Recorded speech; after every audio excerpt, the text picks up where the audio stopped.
Hi, welcome to my YouTube channel knowledge with Raghav. आइए पिछले class को कंटिन्यू करते हैं। तो देखिए यहाँ पे लिमिटेशन ऑफ मेंडलिव्स क्लासिफिकेशन। अब हम लोग देखे थे इसका अचीवमेंट क्या था मेंडलिव्स का। अब मेंडलिव्स का हम लोग लिमिटेशन देखते हैं। तो hydrogen had not been given a definite place in the periodic table. इसमें क्या हुआ कि हाइड्रोजन को एक डिफिनिट प्लेस नहीं दिया गया। ठीक है, hydrogen had not been given, hydrogen को नहीं दिया गया था क्या, एक डिफिनिट प्लेस नहीं दिया गया था। इसको रखना कहाँ है, एक डिफिनिट प्लेस जब नहीं दिया गया तो ये क्या है, उसका डिमेरिट है, उसका लिमिटेशन हो गया। पीरियोडिक टेबल में कहाँ हाइड्रोजन को रखें, तो ये डिफिनिट प्लेस नहीं दिया गया, ये इसका क्या आ गया, लिमिटेशन हो गया एनॉमलस पोजीशन की वजह से। मतलब कहाँ इसको रखना है एग्जैक्ट, तो ये चीज वो क्लैरिफाई नहीं कर पाया था। एक्चुअली देखिए वहां पे जो अरेंजमेंट वो किया था आपका पीरियोडिक टेबल, अगर आप मेंडलिव्स का देखते हैं तो उसमें क्या था, पहला दूसरा तीसरा, ठीक है, इस तरह से लिखा हुआ था। आपका ग्रुप था और पीरियड था। तो जो ग्रुप आपको इस तरह से, ग्रुप में क्या था, ग्रुप में आप वर्टिकल कॉलम्स होता है इस तरह से नीचे से ऊपर आइए, ठीक है। तो ये वर्टिकल कॉलम, तो ये ग्रुप में जैसे रखा हुआ था। तो इसमें ये इसने क्या करके किया था, ऑक्साइड और हाइड्राइड इसी का तो रिएक्शन करके कंपाउंड जो बनाया था उसी के केमिकल प्रॉपर्टीज के हिसाब से अरेंज करने की कोशिश कर रहा था इंक्रीजिंग एटॉमिक मासेस के बेसिस पे। तो इंक्रीजिंग एटॉमिक मासेस के बेसिस पे चीजें कर रहा था। तो ये जो आ रहा था, आपका मान लीजिए कि इसमें जो पहला ग्रुप में अरेंज किया वो एलिमेंट, तो हाइड्रोजन डाला, लिथियम डाला, सोडियम डाला, इस तरह से डाला, lithium, sodium, potassium, rubidium, caesium, francium. इसी तरह से beryllium, magnesium, calcium, strontium, barium, radium second group में ऐसे डाल दिया। ठीक है, तो अब बात यहाँ पे ये आ रही थी कि जो यहाँ हम डाल रहे हैं जैसे लिथियम, तो यहाँ पे R2O लिख दिया या RH लिख दिया। मतलब क्या हुआ, इसका मतलब ये था कि लिथियम का जो आप अगर देखते हैं वैलेंस इलेक्ट्रॉन, या सोडियम इसके बाद आने वाला इस ग्रुप में जितने एलिमेंट है उसका वैलेंस इलेक्ट्रॉन अगर आप देखते हैं तो कितना होगा, एक होगा। और ऑक्सीजन का वैलेंस इलेक्ट्रॉन कितना होगा, 2 होगा। यहाँ R क्या डिनोट कर रहा है, R डिनोट कर रहा है कि इसमें रहने वाला जितना एलिमेंट है, ठीक है, हाइड्रोजन, लिथियम, सोडियम, पोटेशियम, सब जगह मतलब जितना एलिमेंट है जो वो R डिनोट कर रहा है। तो यहाँ पे एक है बैलेंस इलेक्ट्रॉन, ऑक्सीजन का 2 है, तो आप एक्सचेंज कर दीजिए तो कंपाउंड बन जाएगा। तो यहाँ पे 2 है इसका, तो 2 इधर आ जाएगा और 1 इधर चला जाएगा, तो इसका कंपाउंड क्या बन जाएगा ये। तो मतलब अगर इसमें हमको किसी का कंपाउंड ऑक्साइड का कंपाउंड लिखना है तो अगर सोडियम ले लिए तो सोडियम का यहाँ क्या कर देंगे, Na2O हो जाएगा, Na का 1, तो ये डायरेक्ट यही लिख दिया ये, ठीक है। तो Na का 1 है, ऑक्सीजन का 2 है, तो ऑक्सीजन वाला इधर आ जाएगा। और देखिए जैसे हमको सोडियम का लिखना है तो सोडियम का 1 हो गया वैलेंस इलेक्ट्रॉन। आउटर मोस्ट में कितना इलेक्ट्रॉन है इसका valence electron, outermost shell में जो इलेक्ट्रॉन होता है उसी वैलेंस इलेक्ट्रॉन बोलते हैं, तो 1 है। और ऑक्सीजन में कितना है, 2 है, क्योंकि इसका 8 एटॉमिक नंबर होता है। Hydrogen, helium, lithium, beryllium, boron, carbon, nitrogen, oxygen, तो 8 हुआ है इसका एटॉमिक नंबर। तो 8 हुआ तो 2 और 6 होता है। तो 2 और 6 होता है, तो 6 एक्चुअली आउटर मोस्ट में इसका कितना है, 6 इलेक्ट्रॉन है, ठीक है। आउटर मोस्ट में 6 इलेक्ट्रॉन है, लेकिन इसको ऑक्टेट पूरा करने के लिए कितना चाहिए रहेगा, ऑक्टेट पूरा करने के लिए इसको 2 चाहिए रहेगा, ठीक है। तो इसका ऑक्टेट पूरा करने के लिए इसको 2 चाहिए रहेगा। और यहाँ पे सोडियम का कितना है, इसको अपना ऑक्टेट पूरा करने के लिए कितना चाहिए, इसका 11 है, तो 2, 8, 1, तो 8 पे ये इलेक्ट्रॉनिक कॉन्फ़िगरेशन ऑक्टेट वाला पूरा करेगा ये। तो यहाँ पे इस वजह से इसका क्या है, 2 लेके 8 बना लेगा अपना, और ये 1 लेके 1 देके, तो इस वजह से इसका क्या हो गया, एक्सचेंज करके हम लोग इसी वजह से कंपाउंड लिखते हैं। तो यहाँ पे R2O हो गया, उसी तरह से यहाँ पे आपका क्या हो जाएगा, RO हो जाएगा, यहाँ पे R2O3 हो जाएगा। जैसे यहाँ बोरॉन है, फिर इसके नीचे क्या आएगा, एल्युमिनियम आएगा। तो एल्युमिनियम का कितना हो जाएगा, 2, 8, 3, तो 3 ही दे देगा। उसके बाद अपने आप को क्या हो जाएगा, स्टेबलाइज कर जाएगा। तो 3 इलेक्ट्रॉन दे दिया, मतलब क्या हो गया, जैसे आप समझने की कोशिश की, हम बोल रहे हैं कि 3 इलेक्ट्रॉन दे दिया, इसका क्या है, 2, 8, 3, 13 होता है एटॉमिक नंबर, तो 2, 8, 3 हो गया, 3 दे देगा तो ऑक्टेट पूरा कर लेगा, मतलब इसका 3 हो गया। और ये एल्युमिनियम +3 बनाएगा, यानी 3 हो गया इसका। और आपका कितना हो जाएगा, और ऑक्सीजन का हम ले रहे हैं, तो ऑक्सीजन का 2 और 6 यानी 8 होता है, तो ये 2 लेके बन जाएगा, ठीक है। तो -2 ये हो जाएगा। तो अब एल्युमिनियम और ऑक्सीजन का लिखना चाहिएगा, तो इसका क्या है, -2 है, तो इसका इधर चला जाता है, तो 2 हो जाएगा इधर, तो इसका 3 है, तो इधर चला जाएगा, तो 3 हो जाएगा इधर, तो L2O3। तो इसमें जितना भी एलिमेंट रहेगा ना उस सब का क्या होगा, इसी तरह से लिखाएगा R2O3, ठीक है। इसी तरह से RH3 को हो जाएगा, H होगा, H का कितना होगा, 1 होगा, ठीक है। और यहाँ पे एल्युमिनियम, तो उसी तरह से अगर इसके साथ बनाना चाहेगा एल्युमिनियम H के साथ, तो कैसा बनाएगा, Al और H3, ठीक है। इस तरह से बनाएगा एल्युमिनियम, क्योंकि H का इधर आएगा तो 1 ही आएगा, तो जितना भी होगा इस तरह से आप लिख सकते हैं। तो इसी तरह से आप आगे बढ़ते जाइए और उसका लिखते जाइए। तो जैसे इसके आगे आप बढ़िएगा तो क्या आएगा, बोरॉन के आगे क्या आता है, लिथियम, बेरिलियम, बोरॉन, फिर आएगा कार्बन, फिर आएगा आपका कार्बन के बाद क्या आएगा। तो इस तरह से आप मतलब समझ रहे हैं ना, फिर वो उस तरह से जितना जाएगा उस तरह से R2O7 भी आएगा। लास्ट में आपका फ्लोरीन, क्लोरीन, ब्रोमीन वाला आएगा, तो इसमें कितना हो जाएगा, 7 हो जाएगा। तो 7 इसका इधर चला जाएगा 7, और इधर आ जाएगा कितना, इसका ऑक्सीजन का 2 है, तो इधर 2 आ जाएगा।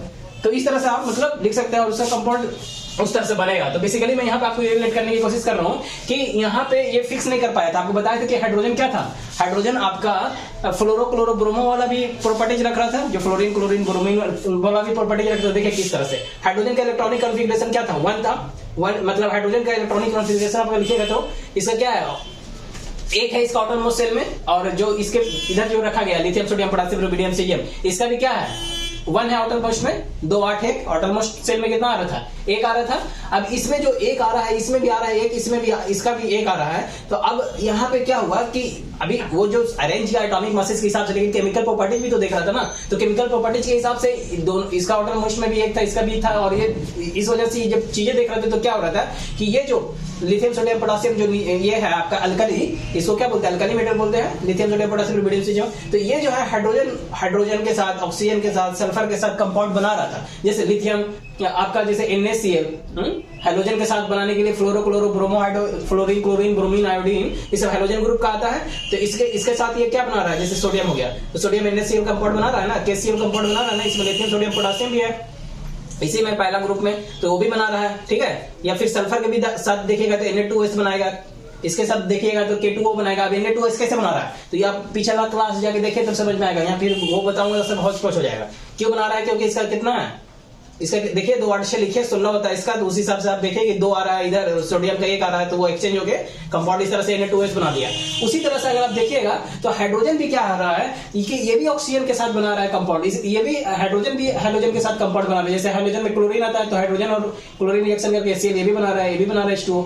इस वजह से क्या हुआ कि ये सस्पेंस था कि रखना किधर है, इसमें भी फिट हो रहा था, और यहाँ वो जो जिस हिसाब से दे रहा था, और इसमें भी फिट हो रहा था। इसमें भी कैसे फिट हो रहा था, क्योंकि देखिए फ्लोरो क्लोरो ब्रोमो में भी फिट हो रहा था, क्योंकि हाइड्रोजन जो है डाया एटॉमिक एग्जिस्ट करता है, मतलब सिंगल एग्जिस्ट नहीं करता, वो हमेशा हाइड्रोजन डबल में एग्जिस्ट करेगा, H2O बना लेगा। क्लोरीन कभी भी सिंगल नहीं, हाईली रिएक्टिव होता है तो Cl2 बना लेता है। तो बेसिकली डाया एटॉमिक एग्जिस्टेंस था, और साथ साथ ये और ये जितना फ्लोरीन क्लोरीन ब्रोमीन वाला हाइड्रोजन ग्रुप वाला एलिमेंट है आपका, वो मेटल और नॉन मेटल के साथ रिएक्ट करके कोवैलेंट बॉन्ड बनाता है, और ये भी कोवैलेंट बॉन्ड बना रहा है। जैसे NH3 है, हाइड्रोजन के साथ रिएक्ट करके क्या बनाया, कोवैलेंट बॉन्ड बनाया, वाटर है, H2O, ये सब बताया था आपको। तो इसी तरह से जैसे अब इसमें आप कोई मेटल के साथ देख सकते हैं LCl3, अभी LCl3 एक्चुअली में ये कोवैलेंट बॉन्ड बनाता है, ये आयनिक बॉन्ड नहीं बनाता है। इसमें फजान रूल्स और इलेक्ट्रोनेगेटिविटी के हिसाब से सब देखिएगा तो आएगा। इलेक्ट्रोनेगेटिविटी के हिसाब से क्या होता है कि 1.7 से कम रहता है ना जब उसका इलेक्ट्रोनेगेटिविटी बॉन्ड के बीच में, तो वो जो बॉन्डिंग बना हो, तो बॉन्डिंग का इलेक्ट्रोनेगेटिविटी अगर 1.7 से कम रहता है तो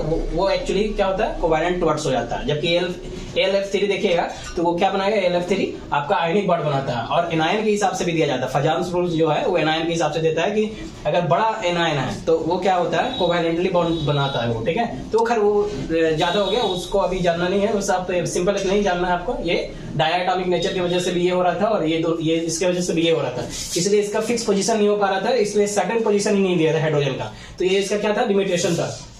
दूसरा आप देखिए कि isotope of all element pose challenge to Mendeleev's predictable, कहाँ रखना है। जैसे उस समय तक तो आइसोटोप नहीं था नोन, लेकिन जब आइसोटोप नोन हुआ तो कहाँ रखना है उसको, ये एक अपने आप में चैलेंज हो रहा था। जैसे क्लोरीन जो है, क्लोरीन का एटॉमिक नंबर 17 होता है, ये 35 के फॉर्म में भी पाया जा रहा था एटॉमिक मास में, और 37 के फॉर्म में भी पाया जाता है एटॉमिक मास के फॉर्म में। उस तरह से आप ऑक्सीजन भी देख सकते हैं, ऑक्सीजन का कितना होता है 8, वो 16 के फॉर्म में भी पाया जाता है, 17 के फॉर्म में भी, 18 के फॉर्म में भी, यानी एटॉमिक मास जो होता है ऑक्सीजन का 16 भी होता है, 17 भी, 18। तो इस तरह से आइसोटोप पाया जा रहा था।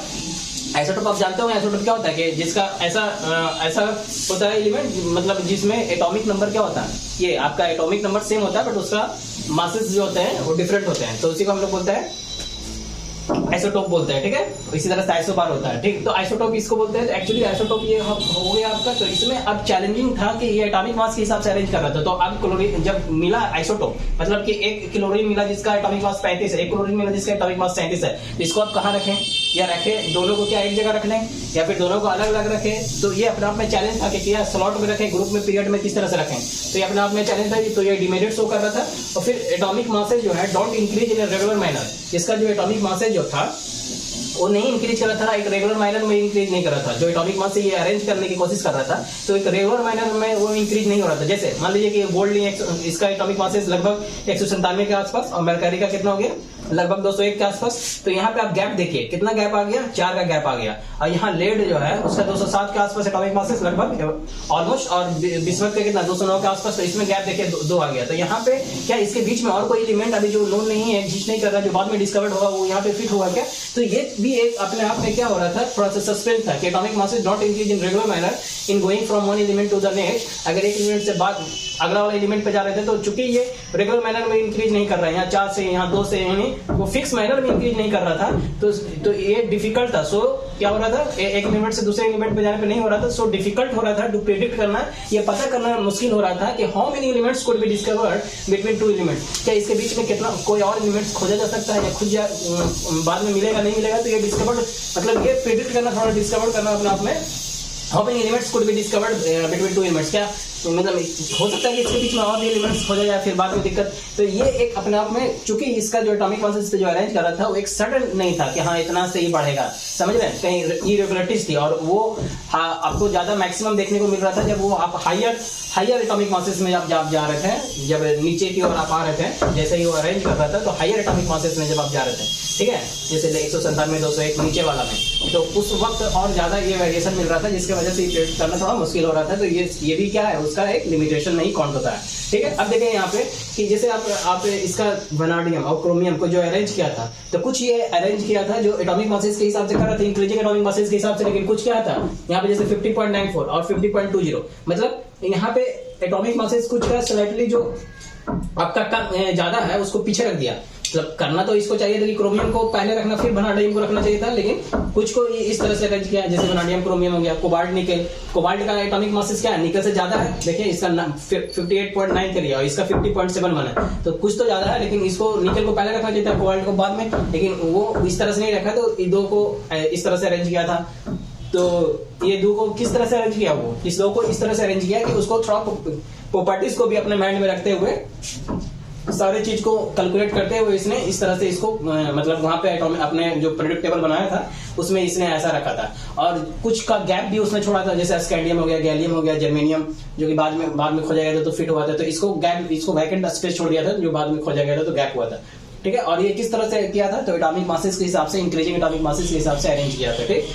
तो बाद में जब नोबेल गैस खोजा गया तो इसको जो सेपरेट ग्रुप दिया गया, क्यों सेपरेट ग्रुप में इसलिए रखा गया क्योंकि इसका लो रिएक्टिविटी था, क्योंकि इसका जो केमिकल प्रॉपर्टीज था उससे उसका मतलब नाता नहीं था, उसका अलग ही था, वो उतना रिएक्टिव नहीं था, बहुत लो रिएक्टिविटी था, इसलिए उसको एक अलग से ग्रुप में दिया गया। तो बेसिकली ये सारे आप आपको थोड़ा सा इसको थोड़ा समराइज करके यहाँ पे मैं बता दिया, जो ये क्वेश्चन के फॉर्मेट में है ये। अब देखिए फिर आप मॉडर्न पीरियोडिक टेबल स्टार्ट होता है, जो कौन लाए, मोसले जी लाए। ये कौन था, आपका मेंडलीव थे। पहले मेंडलीव क्या किए, इंक्रीजिंग एटॉमिक मासेस पे अरेंज किए थे, लेकिन मोसले क्या किए, मोसले ने कहा कि नहीं, एटॉमिक नंबर जो है एलिमेंट का, कोई भी एलिमेंट का जो एटॉमिक नंबर है वही जो है मोर फंडामेंटल प्रॉपर्टी रखता है then its atomic masses. Atomic masses नहीं रखता है, उसका एटॉमिक नंबर है जो कि मोर फंडामेंटल प्रॉपर्टीज रखता है। इसलिए इन्होंने क्या किस पे जोड़ दिया, एटॉमिक नंबर पे जोड़ दिया, एटॉमिक मासेस पे नहीं। मोसले का थ्योरी क्या बोलता है, एटॉमिक नंबर के हिसाब से अरेंज करना, ये बोलता है, ठीक है। इसने क्या किया, तो मॉडिफाइड किया इसने मॉडर्न पीरियोडिक लॉ को, पीरियोडिक लॉ जो था मॉडर्न पीरियोडिक लॉ, उसको अब मॉडिफाई किया। कैसे मॉडिफाई किया, इसने स्टेटेड किया कि प्रॉपर्टी जो होता है एलिमेंट का are a periodic function of their atomic number. जो हम बनाएंगे तो वो क्या है, प्रॉपर्टी जो होगा एलिमेंट का वो क्या है, वो पीरियोडिक फंक्शन है, किस चीज का, एटॉमिक नंबर का पीरियोडिक फंक्शन है। तो उसने मेंडलीव ने क्या बोला था, एटॉमिक मास, लेकिन इन्होंने एटॉमिक नंबर बताया। उसके बाद क्या बोला कि इसने अरेंज किया प्रॉपर्टी ऑफ एलिमेंट, जब इसने इस एटॉमिक नंबर के हिसाब से अरेंज करना शुरू किया तो जो एलिमेंट का प्रॉपर्टीज था वो ज्यादा प्रिसीजन मिला उसको, ठीक है। ये जो है आपका प्रिसीजन इसका ज्यादा मिला, ठीक है। प्रॉपर्टीज ऑफ एलिमेंट का जब एटॉमिक नंबर के हिसाब से उन्होंने अरेंज करना स्टार्ट किया तो मोर प्रिसीजन मिला, मतलब उसमें प्रॉपर्टीज वगैरह जब देख रहे थे तो ज्यादा एक्यूरेट और एग्जैक्ट और चीजों को वो जो हो रहा था वो ज्यादा सटीक बैठ रहा था चीजें, ठीक है। बीइंग एग्जैक्ट, बीइंग एक्यूरेट ज्यादा हो रहा था, ठीक। तो अब इसमें क्या हुआ कि वर्टिकल कॉलम्स इन्होंने दिया, जब इन्होंने अपना पीरियोडिक टेबल दिया तो उन्होंने उसमें पीरियोडिक कॉलम्स जो था, पीरियोडिक कॉलम्स मतलब आपका ये vertical line, vertical periodic column नहीं, यानी वर्टिकल कॉलम्स, ये वर्टिकल कॉलम्स आपका ये वर्टिकल लाइंस हो गया। तो इसी को इन्होंने ग्रुप बोला और 18 ग्रुप दिया इन्होंने अपना पीरियोडिक टेबल में। और हॉरिजॉन्टल रोज, जो कि हॉरिजॉन्टल रोज को क्या बोले, पीरियड्स, ठीक। तो ये हॉरिजॉन्टल रोज हो गया, ठीक है, parallel to the earth surface. तो वो हॉरिजॉन्टल रोज हो गया जिसको पीरियड्स बोला, और वो कितना पीरियड्स था, 7 पीरियड्स दिए इन्होंने। उसके बाद देखिए आपको इसमें हम आपको बताते हैं कि क्या क्या कैसे था इसको इसमें, ठीक है। इन्होंने मॉडर्न जो पीरियोडिक टेबल दिए मोस्टली जी, उनके बारे में पूरा भी पढ़ेंगे इसके आगे लेक्चर में। तो होप आपको समझ में आया होगा।